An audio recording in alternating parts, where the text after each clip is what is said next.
What's up, friendos, and welcome into Fantasy Pros. This is Leading Off. I'm Chris Welsh. That is Joe Rico. We are back. We are back for more baseball action, and we are live on the Twitch. Yes, and after the fact, we'll be over on the YouTube, twitch.tv/fantasypros. If you guys want to watch us live Monday, Wednesday, Friday, 12 p.m. Eastern, can come and hang out, answer your questions, talk a little bit of the bees ball. And over on the YouTube, we got the episodes. We're everywhere. We're in all the places with all the things. And Joe Rico out of the host seat over the weekend with Bubba back in action. Hope everything was fantastic there. My friend, I watched a little bit of it. Got to catch you and Bubba in action, Joe. Yeah, it was fun. You know, I was shaking off the cobwebs. The last time I hosted a show as like the number one guy in the chair was in the preseason when it was one of those ADP battles. So it had been a while. I had some cobwebs, but shook them off real quick. It's like riding a bike, right? When you've hosted a bunch of shows, but hopefully next Friday we're a little bit sharper, but it's going to be back with you, my friend. Speaking of sharp, you're feeling good today. Glad to do it. Glad to be back here. Glad to see everybody. We're not doing shows on like a Thursday, but definitely Friday. Weird having the show go off and not be here, but I am glad to be back here with everybody else. Remember when I mentioned that YouTube action? Yes, you can watch us live, and your gift is the experience of hanging with us and potentially having your question, or we just go, hey, what's up, Big Dance? Big Dance jumps on here. Your gift for the YouTube, well, it could be an autographed jersey, because if you are subscribed and make comments on the YouTube, any of the videos, by the way, over this month, you have an opportunity to win an autographed Billy Wagner jersey, courtesy of our friends over at Pristine Auction. So like it shows right there, subscribe, or if you're listening, subscribe on the YouTube. You can just zip on over, comment on this video, this episode, or any of the videos from this month. You're automatically entered. And at the end of the month, we are going to be shipping that over to somebody. We've done it with Juan Gonzalez. God, I'm forgetting what the other ones we did, but we've had incredible, awesome autograph stuff all month long, and we want to give it to you. So make sure you are subscribed and win some autograph swag, my friends. Let's jump into action. Shout out to all the Peanuts or Cracker Jacks that are hanging here. We'll probably be answering some questions. I see you guys are loading it up, so feel free to continue to do so. We've also got a little prospecting with me, and we got some bets coming up here. But let's start it off with Shohei Ohtani. Shohei Ohtani hit his 41st homer of the season. Also, going to tag this in here, Cal Raleigh hit his 45th home run of the season. We've got a couple things to sit on here. Joe, I got asked this question this weekend. Who is going to lead Major League Baseball in homers? Cal Raleigh, going into yesterday when I'd answered the question, I believe, I had 44. He was hitting 177 since July 1st. So he's still hitting sub 200, but he had the homer last night.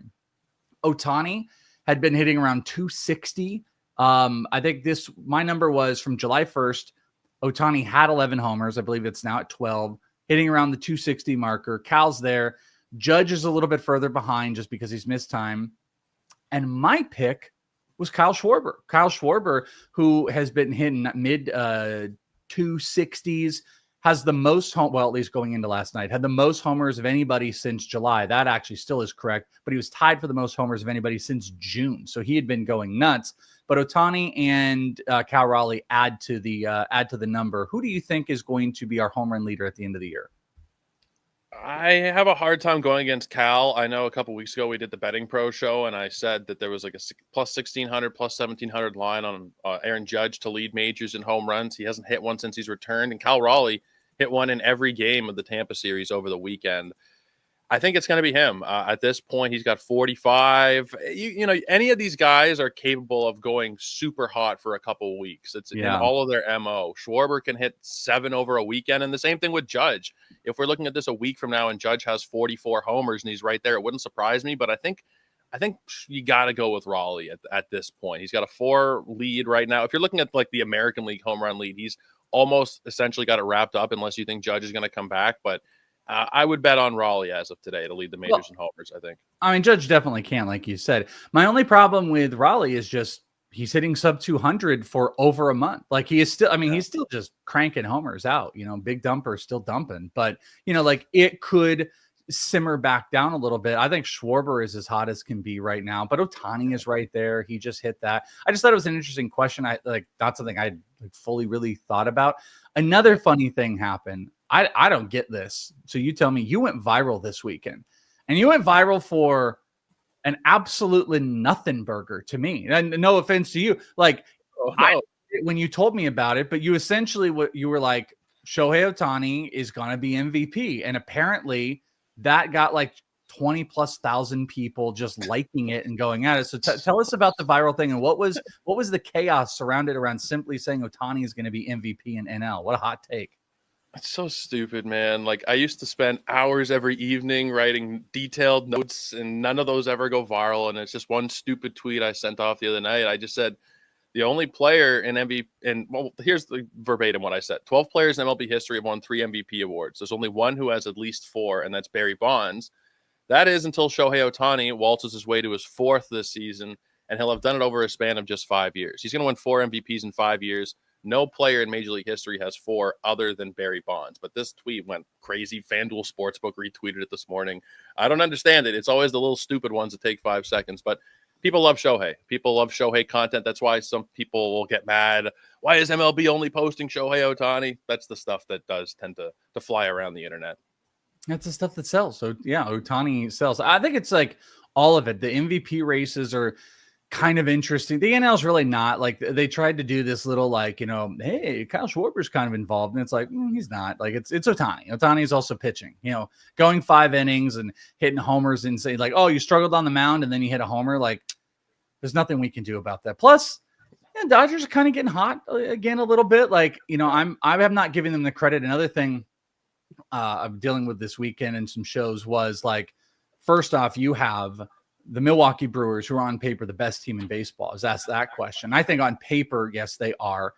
I personally think the Phillies are like the best combination of everything, but the Dodgers are right there. The Dodgers are the scariest. Like, whether it's on paper or best combination, they're just still the scariest because of Shohei Ohtani. So like things are getting kind of weird and things are getting tricky. The AL, there's a conversation. You can have that, you know, I think Judge is like, last I saw, which was last week, it was like minus 220, but Judge hasn't done much. This might be much closer between him and Cal Raleigh. So Shohei Ohtani, Cal Raleigh, people scream. Well, one guy, then the one guy go, Ohtani can't win it. Cal Raleigh's going to win it. And you're like, yeah, different league, pal.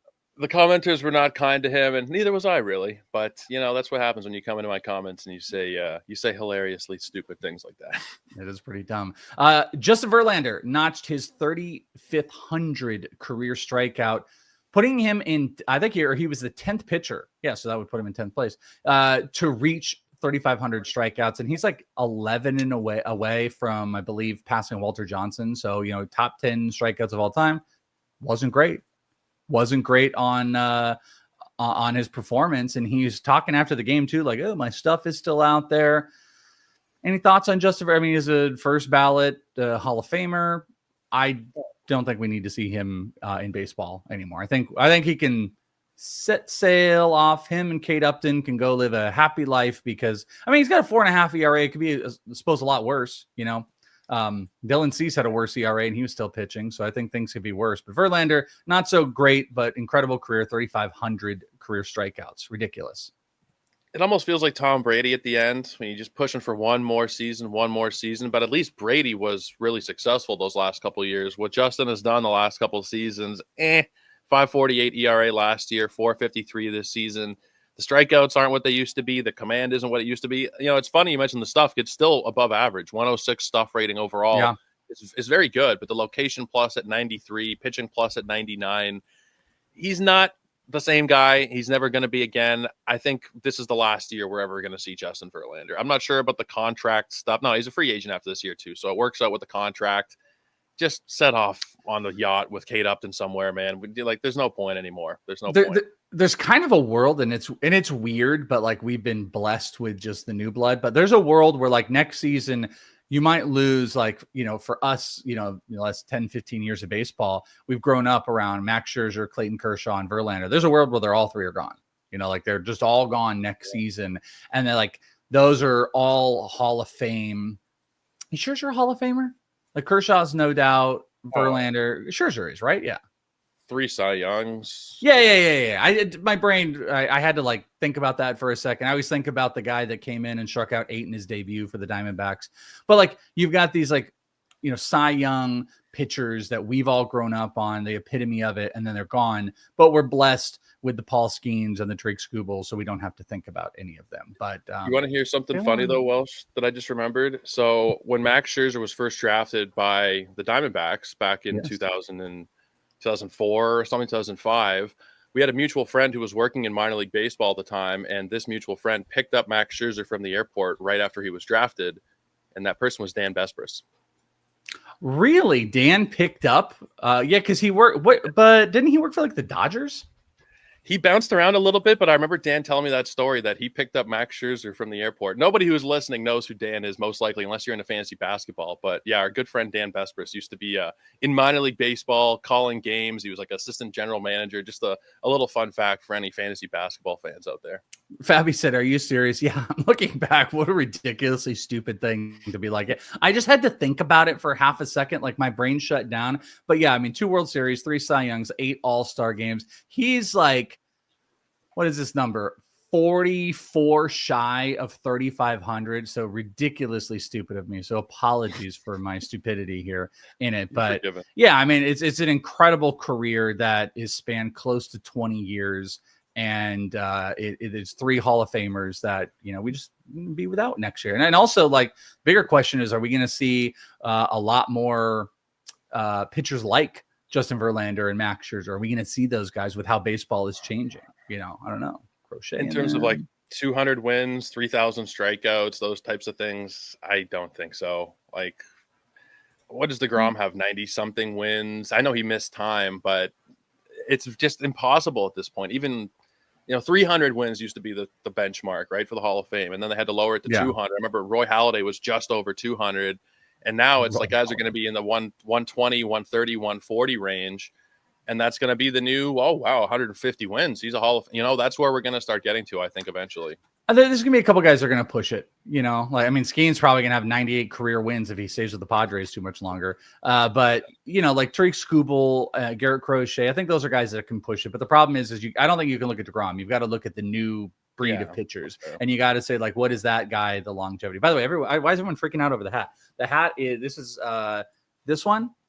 And the only reason that it's the Gorhams, actually, it's like the whole great story around the Gorhams, and it's like alternative to one of the New York minor leaguers and everything like that. But what's more important than anything else, this is the hat that is famously depicted in our One Piece art of me and Joe, if everybody remembers. That may or may not become a t-shirt by the end of the year for when Joe comes back, where Joe really loves a picture of himself. You know which one I'm talking about?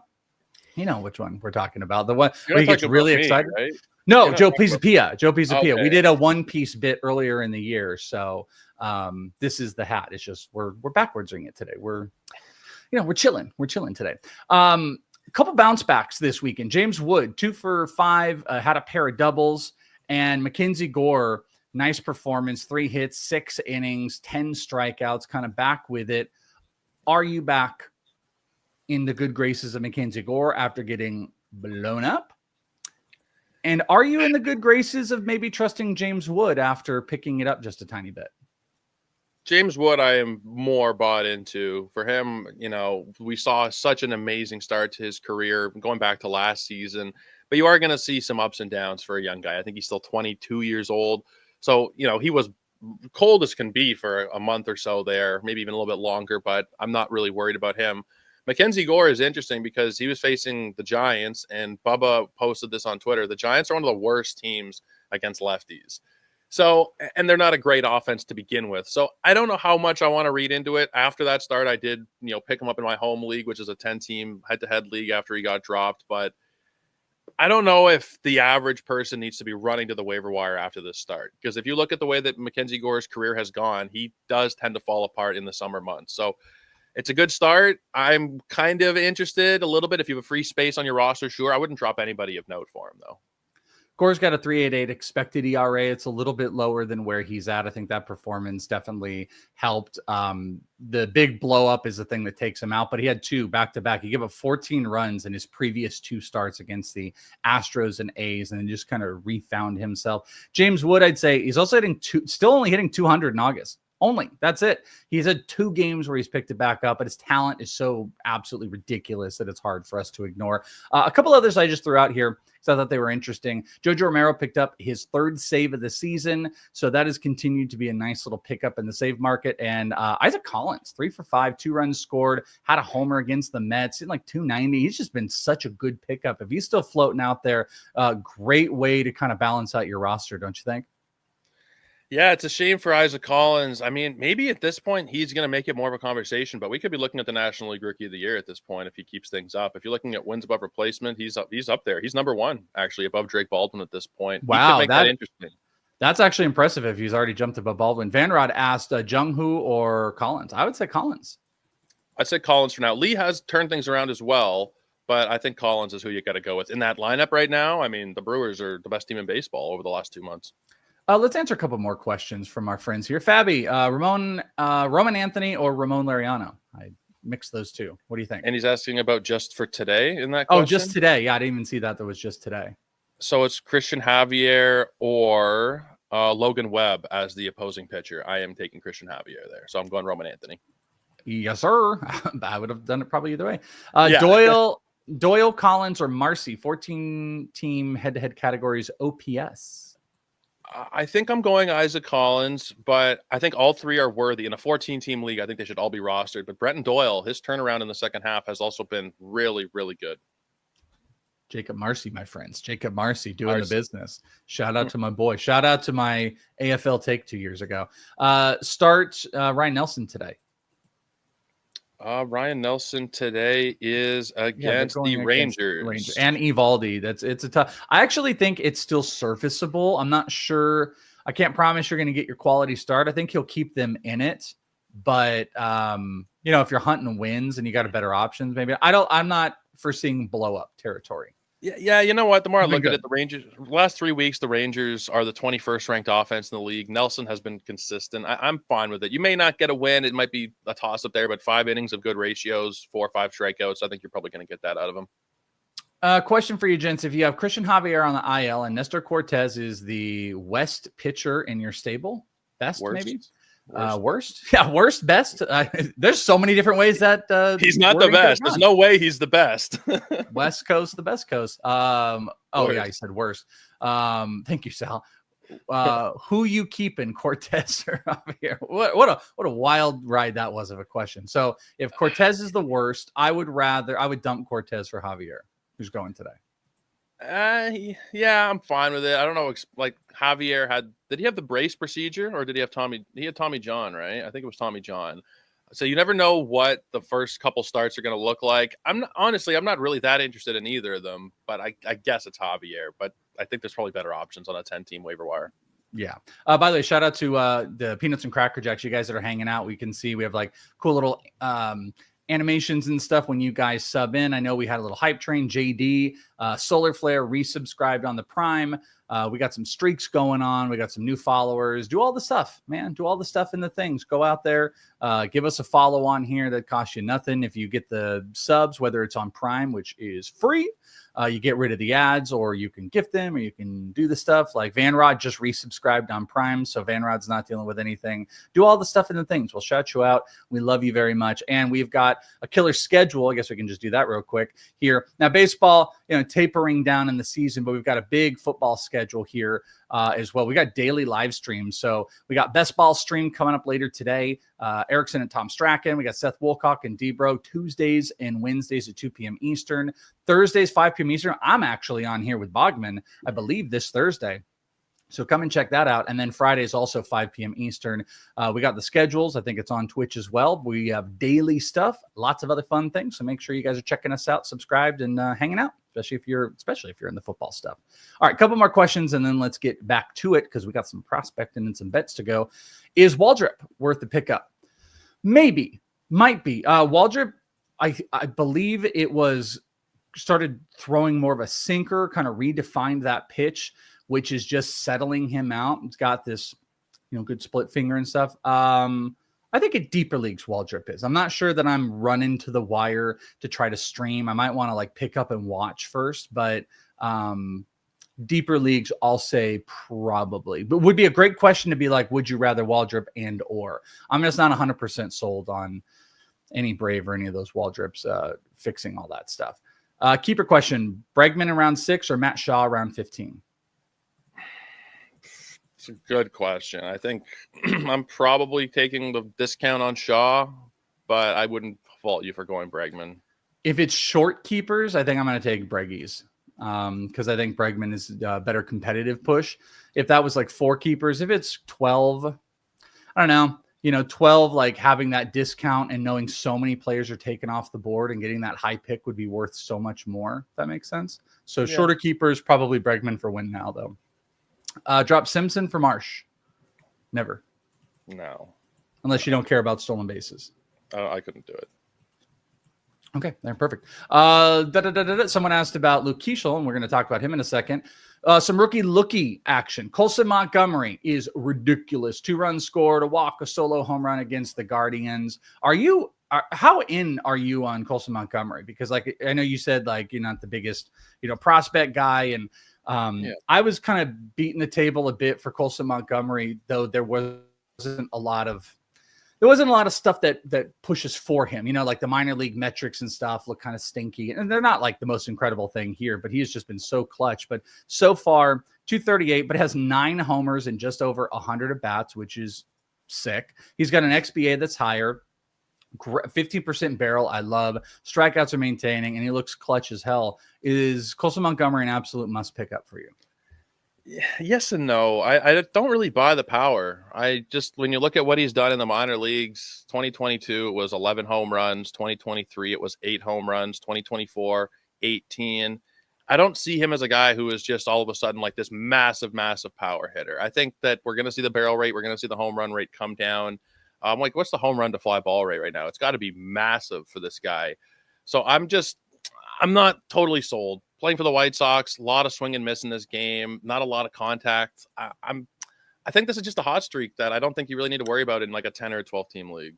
I don't think in a 10-team league. I do think this is a hot streak, but I also fully believe that Colson Montgomery is a 20-plus home run hitter. I don't think he's like 30 or 40. I don't know where you are. Oh, absolutely. I've watched him for 4 years.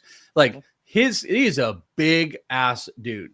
I mean, 6'3", 230. He's playing shortstop. He's got a 6 swing when he's on it. His problem has always been swing and miss, and he looks like he's fixed some of those problems. So deep keepers, I'm into him. I think he's been good. And the question was going to be, how about Luke Keeschel? 3 for 5, had a walk-off, 2-run homer in the 11th. And I was going to say, who would you rather, Keeschel or Colson Montgomery? Because we had somebody ask, like, is Luke for real? Luke. I feel like I'm probably going with Montgomery there just because I don't really trust the surrounding environment in Minnesota, although it has been not too bad since the break, or since the trade deadline, they've actually been not too bad, but Chicago over the last 3 or 4 weeks is like a top 5 or 7 offense in baseball, so I'd probably go that route. I love this, like look at these 2 random back-to-back things. Luke is a must pickup. He's an infielder. And then it was Montgomery is like Matt McLean when he came up. I just love like the randomness of both the different people answering. Yeah, there's a little bit in both of those. I think if you're chasing power, you want Montgomery. It's both probably the 2 grossest lineups out there, the White Sox and Twins. But I think if you're chasing a little bit more speed, Keeschel's there. If you want more power, I think Montgomery's there. Both great options, and there's probably some dead weight on rosters you could look at. Also, Mick Abel allowed 1 run, speaking of the Twins, 1 run, 4 hits, and 4 1/3 innings of AAA on Sunday. I think we could see him in the near future because what the hell are the Twins doing? So if you're looking in the streaming world, and making his first major league start, Luis Morales was lifted after walking 5 and 2 2/3, but it was hitless out there. Had a really big strike issue. Good stuff in the minors. May get some spot starts out there. We'll be on the lookout for that. But the rookie Lookie, my friends, takes us to prospecting with me. Prospecting with the Welsh, where we're going to take a look at some of the game's biggest prospects that could be coming up soon. This mid-August edition is really tricky. And I want to give a little preface because I believe to start here, there are a couple prospects that we've talked about in the previous video or 2. We can come back to us. A couple prospects we've talked about that are August 15th or 16th likely to come up. So I just want to mention them before we talk about the names today. Because I don't want to like rehash the thing.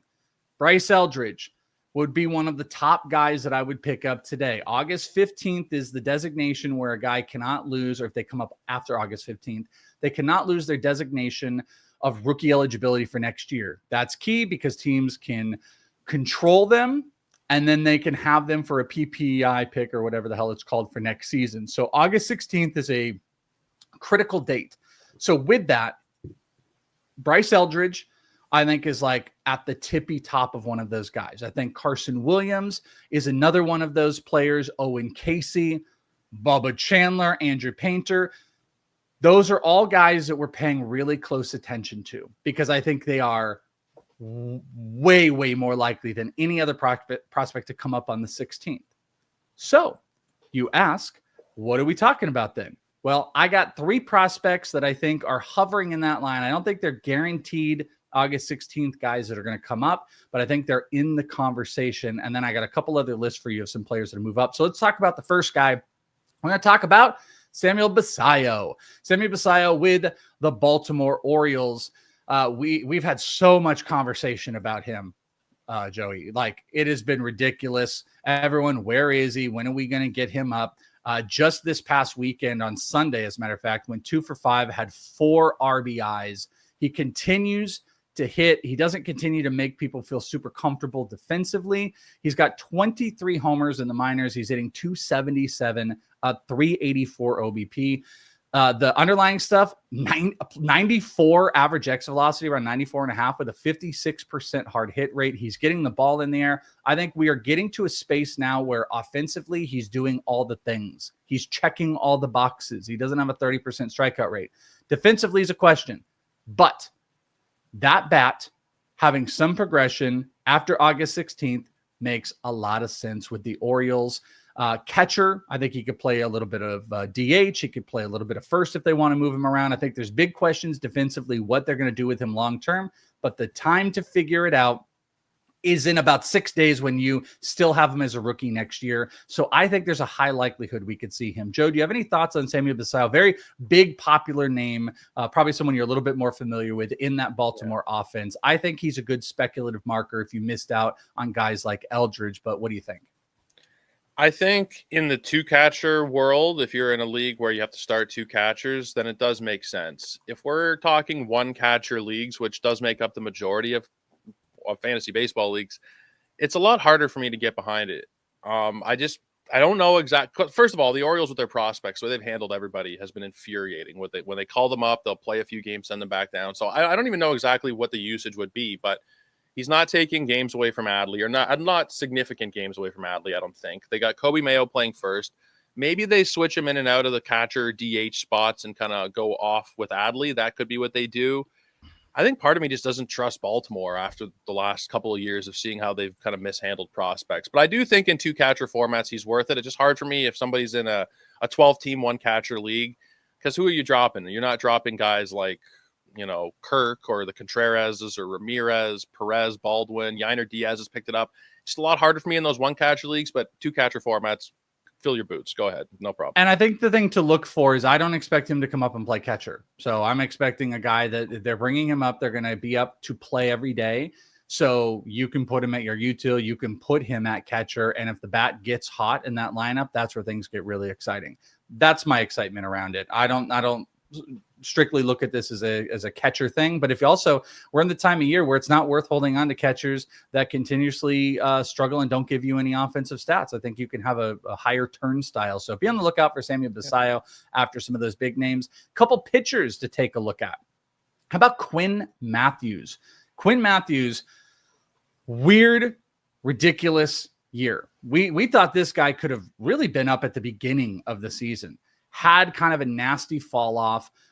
Numbers were so much worse. They have really stabilized, and he has refound himself. He's got a 3.36 ERA over 17 starts, almost 11 K per 9 so far this year. The grossness are the walks. It's around 6 per 9, which has been pretty freaking nasty. And that's something obviously the Cardinals are going to want to have fixed. But I think we're at a point where the team would benefit from getting him some major league time in the majors. We've seen some couple good starts out of him. He just pulled a nice one over this weekend. Stuff is still good. Fastball at 93, slider. He's downtick the usage on the slider to throw a little bit more of a curveball.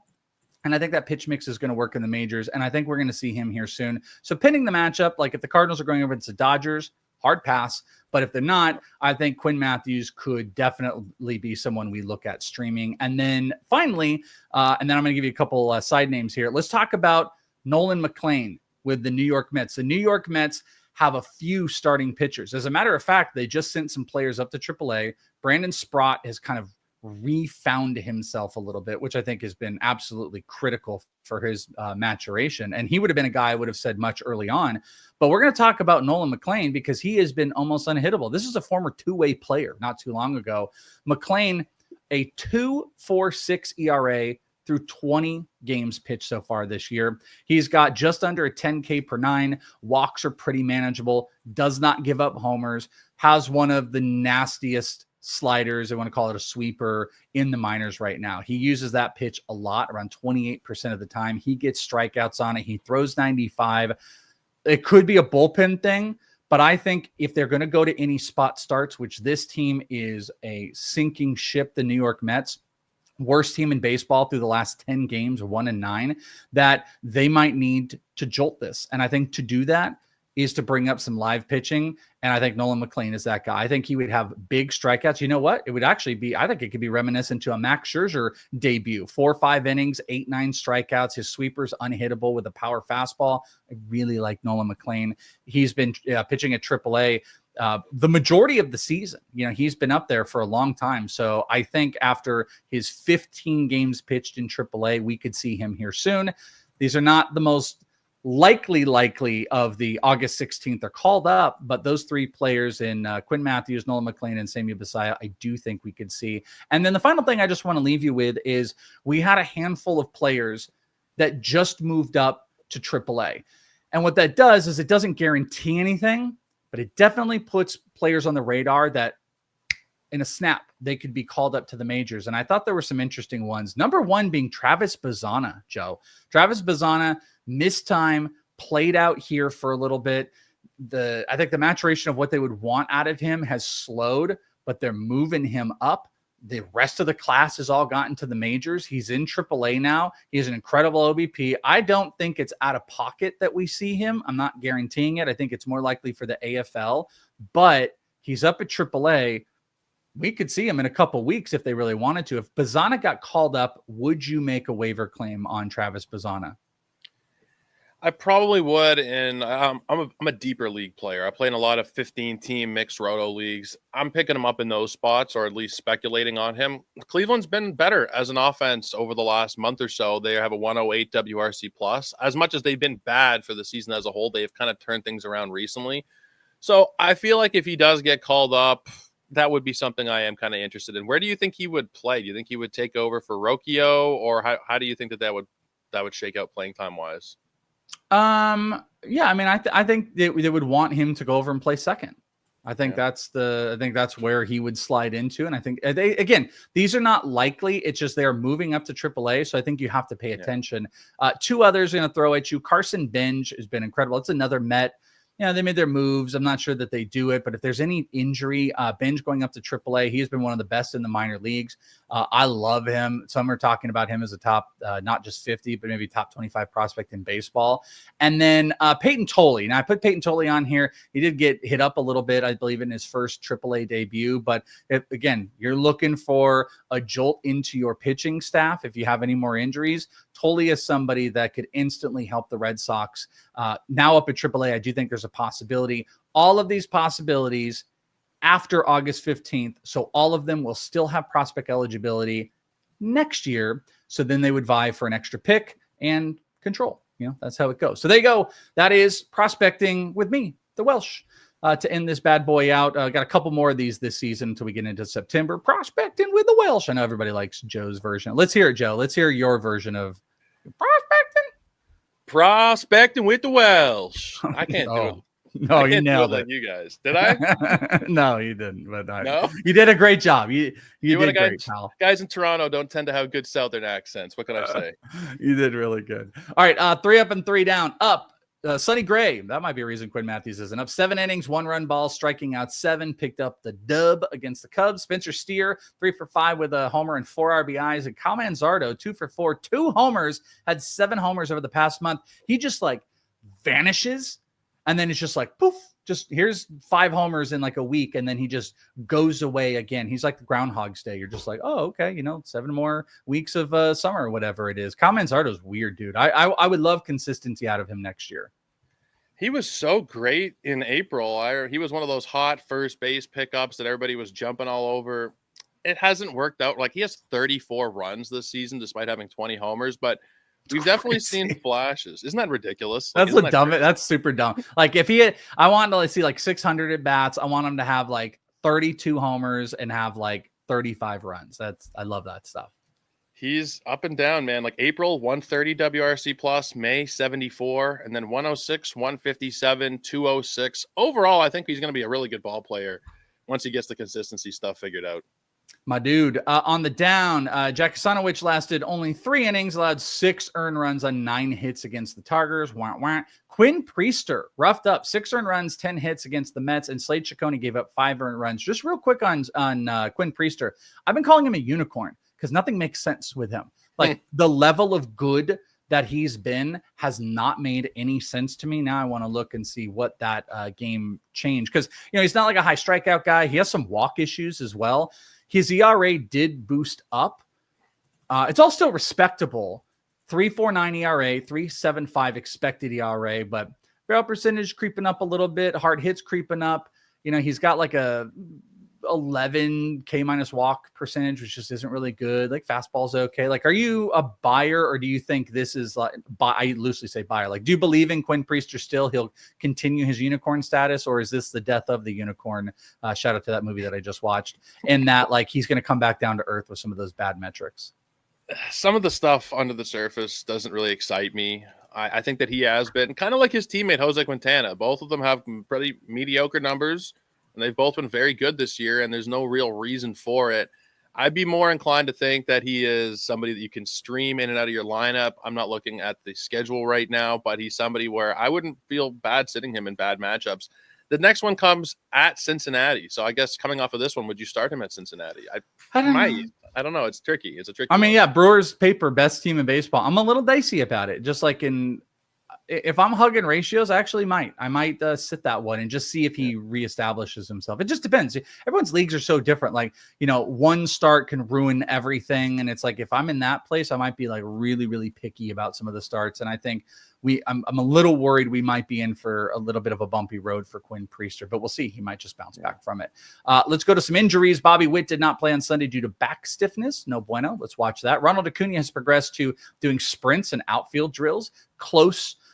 Closing in on a return, but I imagine there's going to be some type of a rehab stint that's in there. So just, keep an eye on that one. Byron Buxton is likely to return off the IL at some point during the Twins' upcoming series against the Yankees. So that's a big plus if that's, his only one. Aaron Nola is going to make one more rehab start on Tuesday and is a candidate to be activated as soon as this weekend against the Nationals. It's going to ask you like, oh, would you be, weary of starting Nola on his first start off the IL? Not against the Nationals. I wouldn't. Not against the Nationals. They've been awful over the last 3 weeks, 89 WRC plus, but they're a bad offense you can target. Nola was not good before, but I'm still willing to start him here. No problem. Yeah, samesies. Where were we? Bryce Miller making his 3rd rehab start in Tacoma. Jamison Taillon built up to 78 pitches in a rehab start, striking out 6, allowing 1 earned run. Kyle Bradish is expected to make at least 1 more before getting to the majors, which I imagine he'll be kind of slow-rolled. Javier, we mentioned Christian Javier. He's going to be having his first start today against the Red Sox. If you can, you probably want to avoid. Matt Vierling placed on the 10-day with an oblique. Hunter Green is going to be starting on Wednesday, and Roki Sasaki is going to begin a rehab assignment on Thursday. So there you go in the injury world. Now let's make some bets. It's time for the best bets of the day here for Monday for Mr. Joe Orrico and myself. And let's take a look at our card. There it is. My card I'm going to just throw at you here. I decided to throw it together a little bit of a strikeout parlay. I am paring down 2 of the big strikeout guys today, Garrett Crochet and Yamamoto, down to 7. And I'm parlaying them together to get 1.5. So I get plus 151 when I go Crochet at 7 and Yamamoto at 7. So it's a 7 and 7 equals 1.5 strikeout parlay. I'm also going to be going with the Dodgers -1.5 on the run line, -109.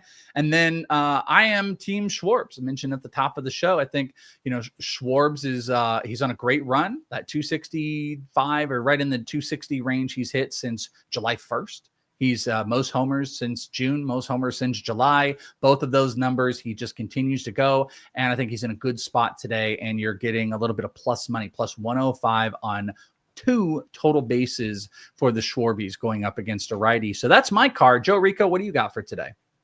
So I am really interested in Cade Cavalli after seeing, after seeing his first start in a couple of years the other day. He's got a nice 2-start week coming up for anybody in fantasy world looking to pick him up. I would be doing so, but the strikeouts are interesting to me. He had 6 and 4 1/3 the other day.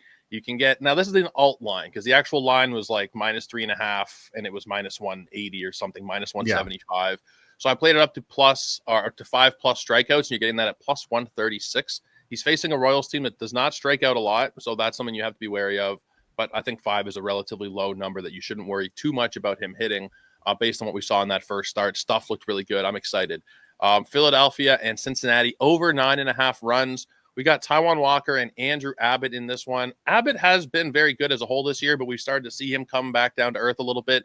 Taijuan Walker is actually in the midst of a pretty decent run, but he is still Taijuan Walker, and this game is at Great American Ballpark, so over 9.5 runs in that one is something I'm really interested in. And then another alt strikeout total here, Yoshinobu Yamamoto. Similarly to Welsh, we're both taking the over. I've got it at 8+. Again, this is an alt line because at over 6.5, it was kind of juiced. So he's facing the Angels today, and this is a team that has struck out more than any team in baseball over the last month. So I'm playing that one up to 8+ at plus 116 today. Those are slick. I like those bets. And you can track all of your bets if you use the Betting Pros app. Go and download the Betting Pros app today. Get access. We've even got the Fantasy Pros code if you guys want a little free trial to access to all the tools that's in there. And here's a cool thing. If you want to check out those tools by using that code and play around this, the MLB prop cheat sheet, we've had some new markets that are added. So you can go in when you're checking out bettingpros.com/MLB props. But if you have the app and you've got access to everything, go to the cheat sheet. You can go and see like homers and hits, and you can see what all the projections are. The screen even shows you right there. Oh, shout out to our boy Justin Steele. But we've added a couple new markets. We've got hit, run, RBI, which you guys know that is a market that I play, and pitcher outs. So we've got some brand new projections and full analysis where it's giving you the star rating, information on it, EV. You can go and do some of that, and you can have access to that when you get the premium side of Betting Pros, and you can get that free trial with code FANTASYPROS. So go and do that today, and go and check out our new market, 7 days free. Check out the new markets that they just added. They're very, I think it's actually like the coolest thing ever that in late July and August, we added new stuff, when it becomes very football centric. So it's a very good sign. So go and check it out today. All right, let's go over to the home run leaderboard to finish off the show here. We've got Positive Grouch has hit the 50 marker, ladies and gentlemen. Boom. 50. Whips is at 48. George is at 46. We got Bees and the Fisher King at 44. We now have, looks like 10 people with 40 plus. Grouch is looking to pull away. Wonky is on there at 38. I'm nowhere to be seen. Absolutely nowhere to be seen. I don't even know if I'm even close whatsoever, because I got some perpetuity picks. So that is the board. Someone's going to win that amazing Sammy Sosa autographed jersey who has all the homers. Not going to be me. Not going to be Orrico, but it doesn't mean we can't try here for a little bit. Joey, what do you got for your home run today? So I'm taking somebody I don't think I've ever taken in the home run contest, Elly De La Cruz. This one at Great American Ballpark against Taijuan Walker, whose home run per 9 is 159 with a 15% homer to fly ball rate this year. And Elly De La Cruz is not homered in August, so he's due. Let's get this one on the board. I have been Team Schwarber today, so we are going to jump right back into it. Give me Schwarber for my homer today. It'll also go into Tuesday, and then Wednesday we'll be back with it. A little bit of Schwarber fest in August is what I need. Hey, shout out to our boy Scotty, who said, thank you, gentlemen, for helping me win my 12-10 Roto League this year. Yes, I'm claiming victory in August because the season went that well. I mean, God willing now, but that is very, very nice of you. So love that. Love all of you. Thank you guys for hanging out with us here for this episode of Leading Off. We'll be back on Wednesday. It'll be me and Orrico. Bring your questions in. We'll have a little bit more time because we don't have the prospect segment, so I want to answer even more questions. So make sure you join live at 12 p.m. Eastern on our Twitch, twitch.tv/inthisleague. If you can't make it, we'll be up on YouTube pretty much within an hour or so. So make sure you're locked in there. And then Friday, you will get Bubba and Orrico back with it. Thank you to Sal for holding down the 1s and 2s here. That's going to do it for us. You guys have a fantastic one. Enjoy this week. Happy birthday to my kid, by the way. Turned a teenager last night. So I want to give my shout out to happy birthday to Parker that we spent a great day yesterday. That is it. Goodbye. We love you. Peace out. Go away now. Go do baseball. I don't think I can ever do a Southern accent again, ever in my life. Well, prospecting with the Welsh. clip it and put it on an open. Oh, God.